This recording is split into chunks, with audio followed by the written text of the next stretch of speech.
આ રાધાને એના વિક્રમની થતાં કોઈની તાકાત નથી કે કોઈ મને રોકી શકે. તારાથી થાય ને એ ઉખાડી લેજે. અને હા, એક વાત ધ્યાનથી સાંભળી લે લાખણ, કે આ રાધાના માર્ગમાં આવવાની કોશિશ ના કરતો. આ રાધા તો વિક્રમના નામની જ ચૂંદડીઓ જ છે. તારાથી થાય ને એ તોડી લેજે.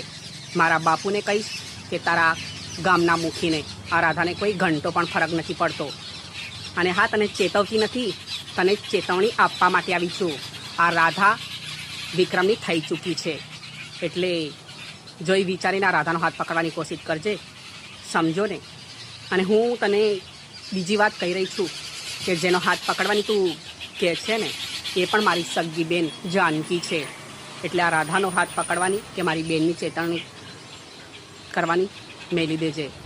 હજી તું મને ઓળખતો નથી. ભરી બજારમાં તને જો દોડાવીને જો તને ના મારું ને તો આ રાધાને ફટકે જે, સમજો ને. એક ગોરધન મુખીની દીકરી છું. તારી જોડે બદલો લઈને જ રહીશ. તારાથી થાય ને એ ઉખાડી લેજે.